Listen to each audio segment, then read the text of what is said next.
Hello बच्चों, कैसे हो। उम्मीद करता हूँ अच्छे होंगे। स्वागत है आपका अपने YouTube channel science with HM Awasthi में। तो आपका चैप्टर सेकंड चल रहा था न्यूट्रिशन इन एनिमल्स, जिसमें हम बहुत सारी बातें कर चुके हैं और हमने देखा कि किस तरह से जो फूड है आपका वो बक्कल कैविटी से होता हुआ स्टमक में गया और स्टमक में क्या क्या उसके साथ हुआ, कैसे हाइड्रोक्लोरिक एसिड उसमें मिला, कैसे डाइजेस्टिव जूस ने काम किया, क्या किया। और अब इस चैप्टर को हम आगे बढ़ाते हैं और आगे बढ़ाने से पहले कुछ पॉइंट्स इसमें ऐसे हैं जो परीक्षा में तो फिर भी नहीं पूछे जाते, लेकिन छोटी छोटी बातें हैं, लेकिन फिर भी मोटी बातें हैं जो कि आपको पता होना चाहिए। तो सबसे पहले है आपका स्वीट्स एंड टूथ डिके। मिठाई का हमारे दांतों से क्या संबंध है, दांतों के क्षरण से क्या संबंध है, टूथ कैसे, जो हमारे दांत हैं कैसे मिठाई की वजह से ख़राब हो जाते हैं या क्यों हो जाते हैं। तो इसमें देखिए बच्चों, होता क्या है एक्चुअल में।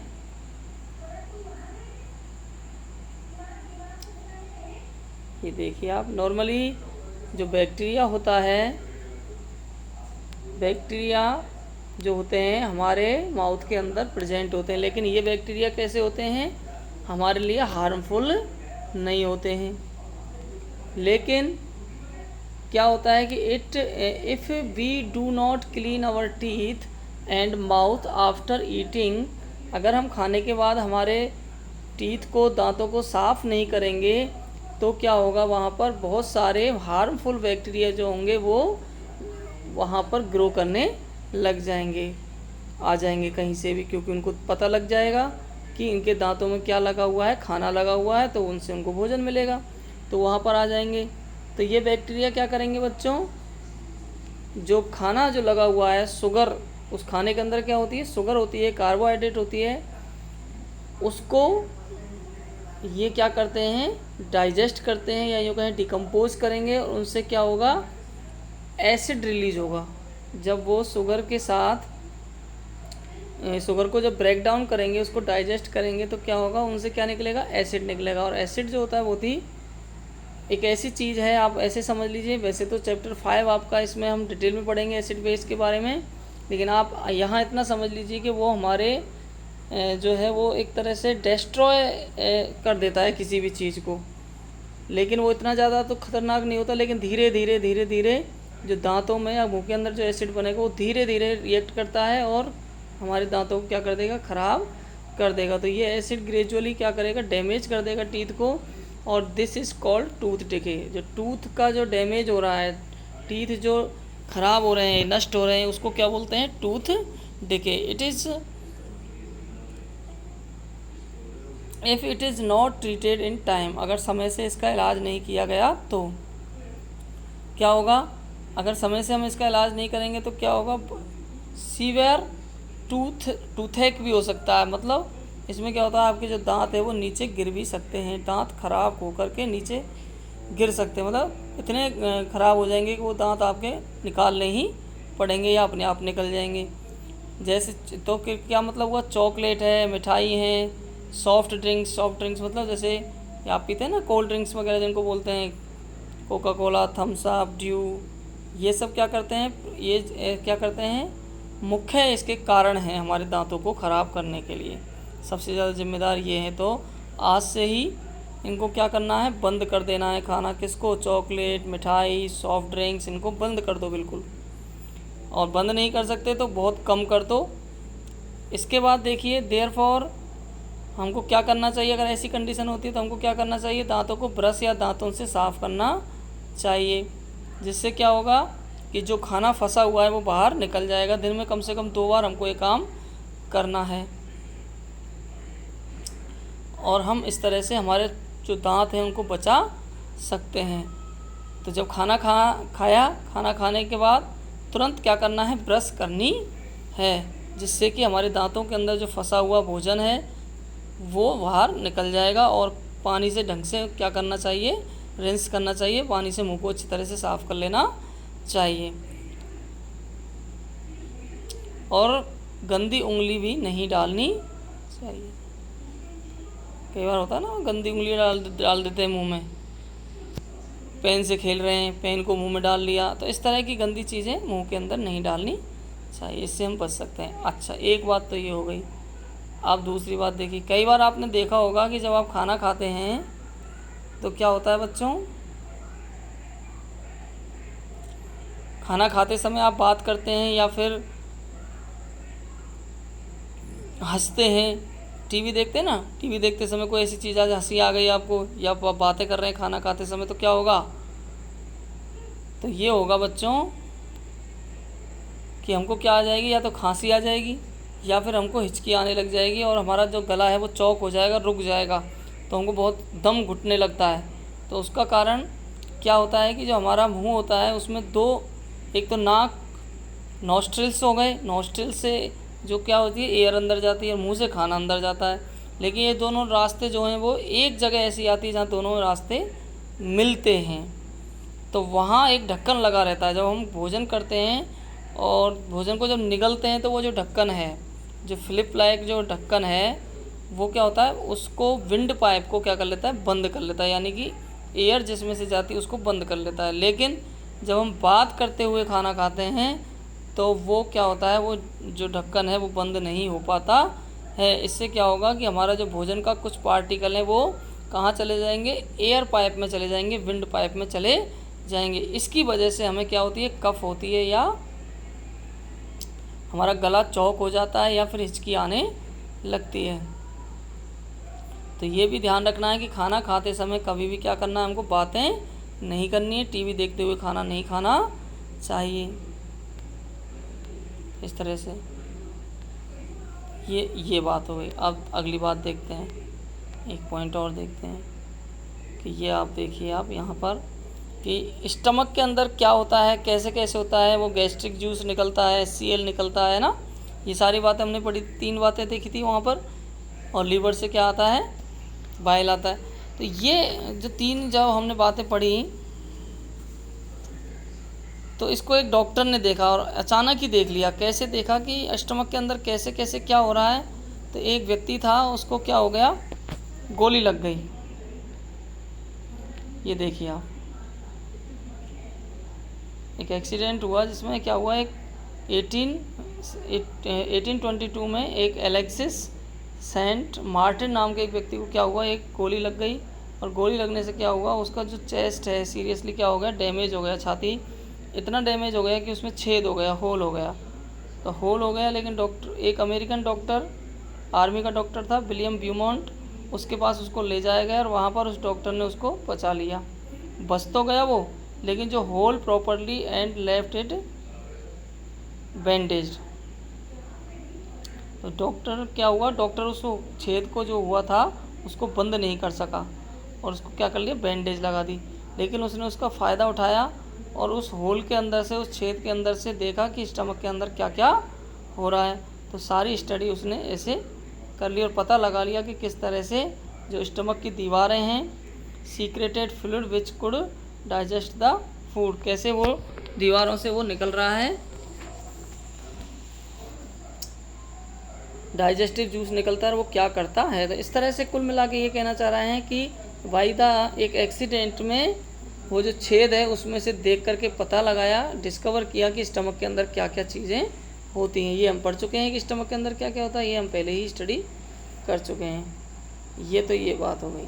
अब बात आती है, हम सारा पढ़ लिया था, डाइजेशन हो गया था कंप्लीट स्मॉल इंटेस्टाइन में, ये हमने देखा, और वहीं एब्जॉर्प्शन भी हो गया था। लेकिन फिर भी कुछ चीज़ें ऐसी थी, सारी चीज़ें डाइजेस्ट नहीं होती, तो कुछ चीज़ें ऐसी रह गई अनडाइजेस्टेड, कुछ हमारा भोजन जो है वो रह गया। भोजन से मतलब जो खाया हमने उसमें कुछ पार्टिकल्स ऐसे थे, कुछ चीज़ें ऐसी थी जिनका डाइजेशन नहीं हुआ। अब वो कहाँ पहुँच गई, स्मॉल इंटेस्टाइन से लार्ज इंटेस्टाइन में। तो देखिए अब आप,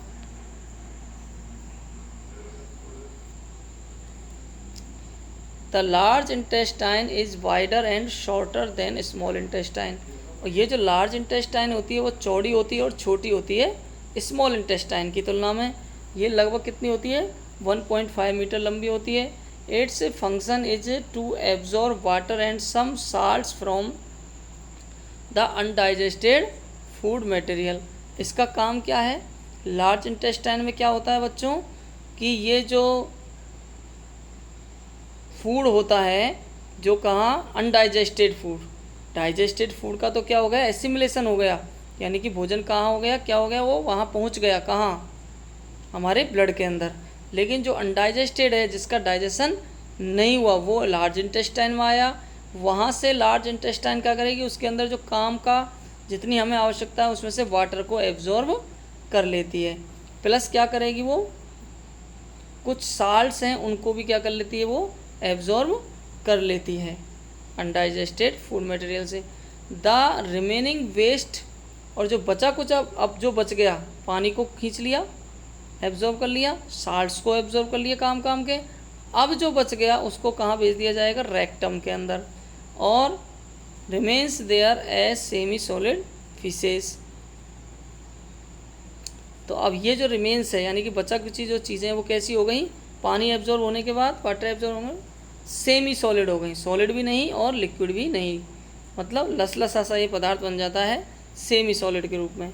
the faecal matter is removed through the anus, और इस फीकल मैटर को, अब इसको क्या बोल देंगे, फीकल मैटर। जो सेमी सॉलिड फिशेज बचे, यानी कि टोटल जो अनडाइजेस्टेड फूड है कोई हमारे काम का नहीं है, इस फीकल मैटर को क्या कर दिया जाएगा, बाहर निकाल दिया जाएगा एनस के द्वारा, टाइम टू टाइम एनस के द्वारा इसको बाहर निकाल दिया जाता है शरीर से। और इस बाहर निकालने को क्या बोलेंगे, अनडाइजेस्टेड फूड को शरीर से बाहर निकालने की क्रिया क्या कहलाएगी, इजेशन। क्या कहलाएगी बच्चों, द एनस। तो ये आपको याद हो, the faecal matter is removed through the anus from time to time, this is called egestion. क्या कहलाएगा ये, इजेशन कहलाएगा। अंडरस्टूड। अब चलते हैं आगे, नेक्स्ट क्या पॉइंट आया अपना, अब आया डाइजेशन इन ग्रास ईटिंग एनिमल्स। थोड़ा सा अंतर होता है, ग्रास ईटिंग एनिमल्स में डाइजेशन कैसे होता है, मनुष्य की तुलना में थोड़ा सा अंतर होगा, क्योंकि वो ग्रास खाते हैं, घास खाते हैं, हम लोग घास थोड़ी खाते हैं। तो वो जो घास खाते हैं उनमें थोड़ा सा अंतर होगा, वो देखते हैं क्या होता है।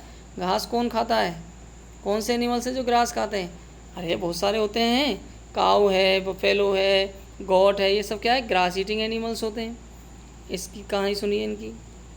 Have you observe cows, buffaloes and other grass eating animals, क्या आपने कभी देखा है, इनको ऑब्जर्व किया है, ऐसे एनिमल्स को क्या करते रहते हैं, ये च्यूइंग कंटिन्यूसली, इनका मुंह चलता रहता है, चबाते ही रहते हैं, चबाते ही रहते हैं हमेशा। आपने देखा होगा, खाना पहले तो ये चारा खाएंगे, खूब सारा खा लेते हैं एक साथ, फिर आराम से बैठ करके क्या करते हैं, च्यूइंग करते रहते हैं, कंटिन्यूसली चबाते रहते हैं, मुँह चलता रहता है। Even when they are not eating, जब यहाँ तक कि जब वो खाना नहीं खा रहे होते हैं फिर भी क्या है, उनका मुंह चलता ही रहता है। एक्चुअली होता क्या है इसमें, दे क्विकली सॉलो द ग्रास, क्या करते हैं ये पहले तो जल्दी जल्दी से जो ग्रास है, घास को वो निगल लेते हैं, पेट के अंदर ले जाते हैं, and store it in A part of the stomach. तो इनके स्टमक में एक अलग से पार्ट होता है जो हमारे अंदर नहीं होता, जिसे रूमेन के नाम से जाना जाता है, रूमेन के नाम से जाना जाता है। उसके अंदर क्या करते रहते हैं, इसको स्टोर करते रहते हैं। अब क्या होगा, हेयर द फूड गेट्स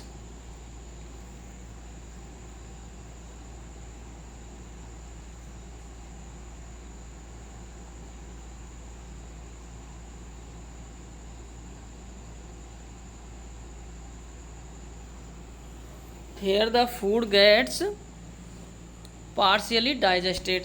अब यहाँ जो रूमेन उनके अंदर है, रूमेन जो होता है उसमें क्या होगा, ये जो भोजन है पार्शियली डाइजेस्टेड होगा, मतलब हल्का फुल्का इसको तोड़ लिया जाएगा, ब्रेक डाउन इसको कर लिया जाएगा, हल्का फुल्का इसका क्या हो जाएगा, डाइजेशन हो जाएगा, हल्का फुल्का डाइजेशन होगा बच्चों।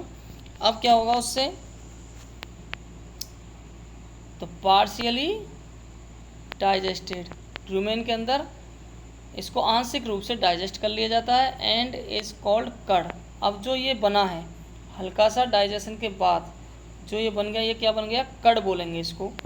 बट लेटर, लेकिन फिर बाद में क्या करेंगे, द कड़ रिटर्न्स टू द माउथ। अब ये कड़ धीरे धीरे क्या आता है, मुंह में वापस आता है, फिर उसको ये ढंग से चबाते हैं इन स्मॉल लम्स, छोटे छोटे गुच्छों के रूप में, एंड एनिमल्स च्वी इट। अब इसको एनिमल क्या करता है, चबाता है, फिर चबा के फिर दोबारा वापस अंदर लेता है और फिर वो स्टमक में जाता है, फिर उसका क्या होता है, डाइजेशन होता है ढंग से। तो इस प्रोसेस को क्या बोलेंगे, रूमिनेशन। कौन से प्रोसेस को, जिसमें क्या हुआ, पहले भोजन जल्दी जल्दी सोलो किया और कहाँ इकट्ठा किया, रूमेन के अंदर, और रूमेन से फिर वापस स्मॉल लम्प्स के रूप में ये क्या करेगा, वापस मुंह के अंदर आता है, फिर इसको वापस चबाया जाता है। इस घटना को, इस प्रोसेस को क्या बोला जाएगा बच्चों, रूमिनेशन। क्या बोलेंगे इसको, रूमिनेशन। और ऐसे एनिमल जिनमें रूमिनेशन होता है वो क्या कहलाएंगे, रूमिनेंट्स। यानी कि हमारी जो काव है, बफेलो, ये सब क्या है, रूमिनेंट्स होते हैं। The grass is rich in cellulose. Grass के अंदर क्या पाया जाता है, सेलुलोज बहुत अधिक मात्रा में पाया जाता है। एक पदार्थ होता है सेलुलोज, ये कार्बोहाइड्रेट ही है। ये किस में मिलता है, ग्रास में पाया जाता है। एक type of carbohydrate in ruminants like cattle, deer. Ruminants जैसे कि जो पशु हैं हमारे या हिरण हैं, इनके अंदर ये क्या करते हैं, इनमें क्या होता है, बैक्टीरिया पाया जाता है। एक किसमें, ह्यूमन में। ह्यूमन क्या था, एक ऐसा कमरा है, एक कक्ष है, एक जगह है स्टमक के अंदर जिसमें पहले भोजन को इकट्ठा किया जाता है। तो वहाँ पर क्या पाया जाता है, एक बैक्टीरिया पाया जाता है।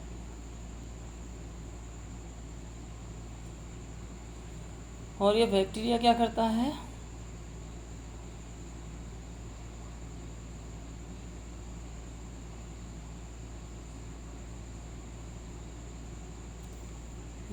इस बैक्टीरिया का काम ही यही है कि ये सेलुलोज की क्या करता है, सेलुलोज का क्या करता है, डाइजेशन करता है। सेलुलोज का डाइजेशन हमारे अंदर नहीं होता, इसीलिए हम घास नहीं खाते, और खा भी लेंगे तो कोई मतलब नहीं है।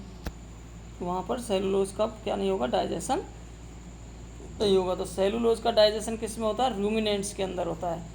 Many animals including humans can not digest cellulose. बहुत सारे एनिमल्स सेलुलोज को डाइजेस्ट नहीं कर पाते। क्यों, क्योंकि हमारे अंदर क्या नहीं पाया जाता, रूमेन नहीं होता, मतलब वो बैक्टीरिया नहीं होता जो सेलुलोज को डाइजेस्ट करता है। Animals like horse, rabbit etcetera have a large sac like structure called caecum. कुछ एनिमल्स ऐसे हैं जैसे हॉर्स है, रैबिट है, इनमें क्या पाया जाता है, एक बहुत बड़ी थैले की तरह एक स्ट्रक्चर पाई जाती है, सैक की तरह, जिसे सीकम कहा जाता है। Between the oesophagus and small intestine. कहाँ मिलेगी वो, स्मॉल इंटेस्टाइन और ईसोफेगस के बीच में। The cellulose of the food is digested here by the action of. और जो सेलुलोज, भोजन के अंदर जो सेलुलोज होता है, कौन से एनिमल्स में, हॉर्स में और रैबिट में, और भी हैं थोड़े बहुत। तो इनमें कैसे सेलुलोज का जो डाइजेशन है वो कहाँ होगा, सीकम के अंदर। इसके अंदर होगा, सीकम के अंदर। सीकम कहाँ मिलेगा, ईसोफेगस और स्मॉल इंटेस्टाइन के बीच मिलेगा।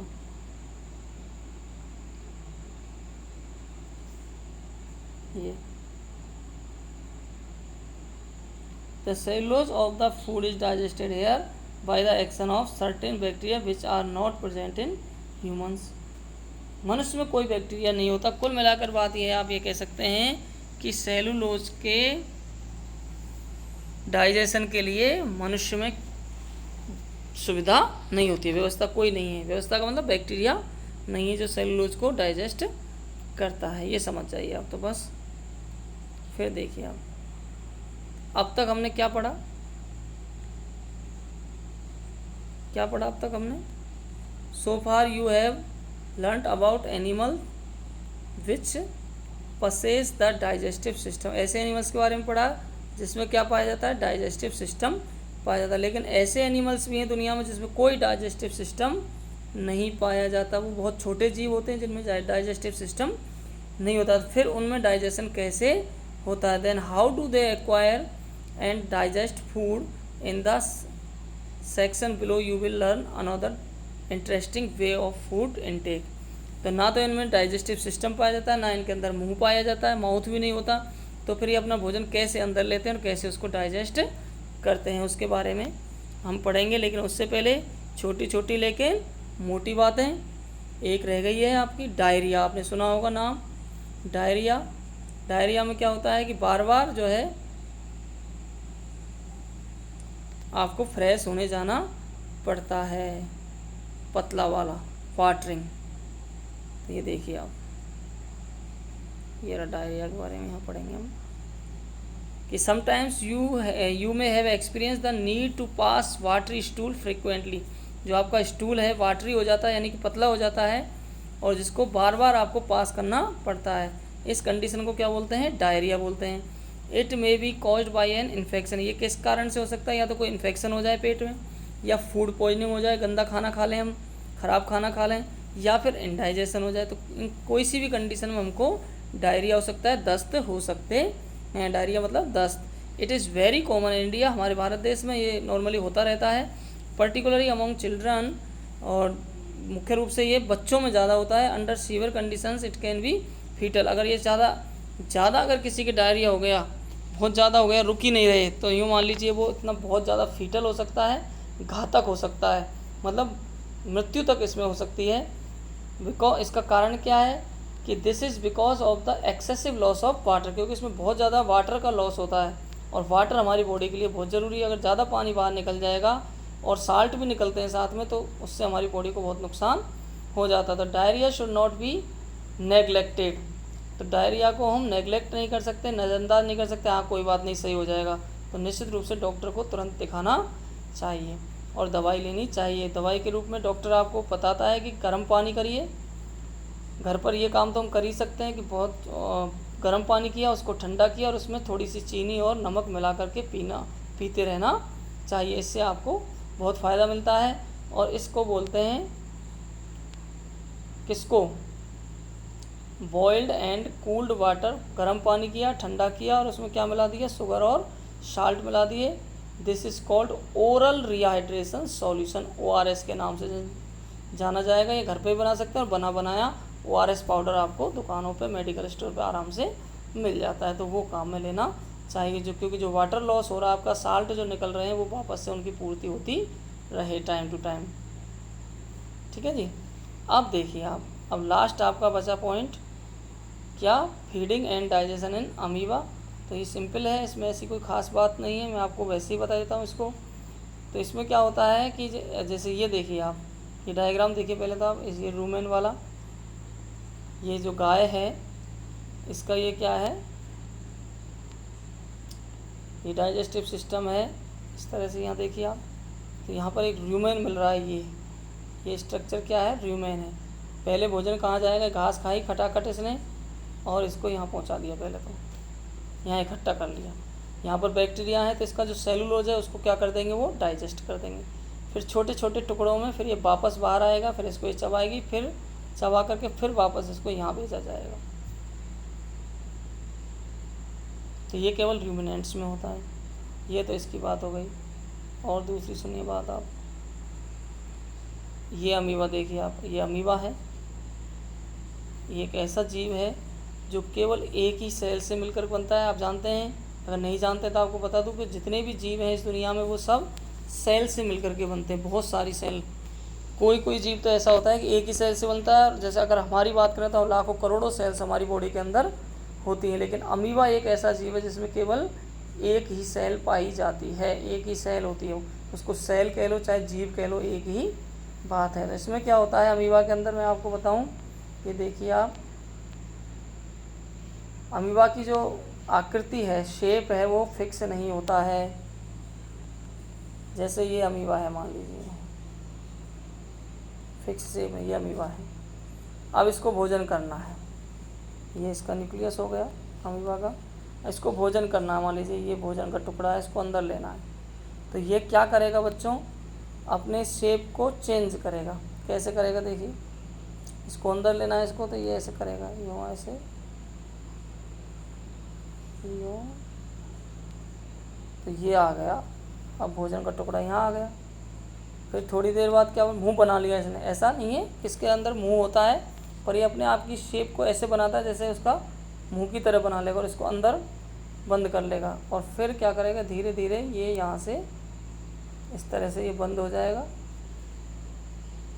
और ये भोजन आ गया इसके अंदर पहुँच गया। अब ये जो बाहर ये बनी है, इसको बोलते हैं फूड वैक्यूल। क्या बोलेंगे इसको, food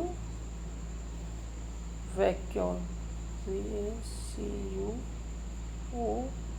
L food vacuole, food vacuole के अंदर फूड बंद, और फिर इसको इसके अंदर डाइजेस्ट कर लिया जाता है, डाइजेस्टिव एंजाइम्स इसमें पाए जाते हैं। तो इस तरह से अमीबा अपना भोजन करता है, और इस प्रोसेस को, इस तरह के भोजन करने को बोलते हैं फैगोसाइटोसिस या एंडोसाइटोसिस। क्या बोलेंगे इसको?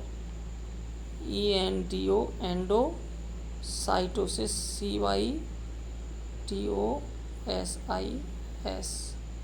एंडोसाइटोसिस,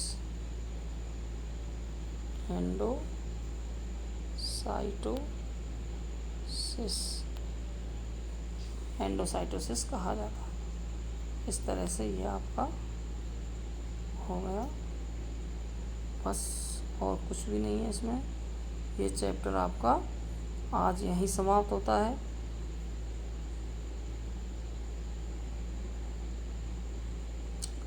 और अमीबा इनको बाहर भी निकाल सकता है इसी प्रोसेस से। बाहर निकालने के लिए भी वो अपनी सेल से क्या करेगा, देखो मैं आपको बता दूँ। बाहर निकालने के लिए, जैसे मान लीजिए इसको बाहर निकालना है, तो ये क्या करेगा अमीबा, अब क्या करेगा, अब ऐसा हो जाएगा,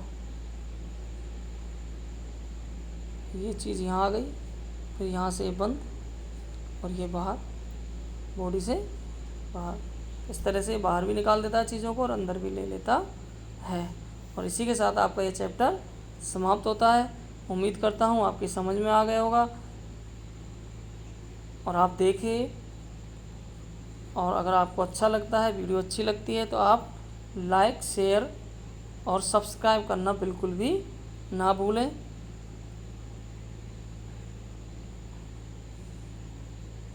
ओके, थैंक यू।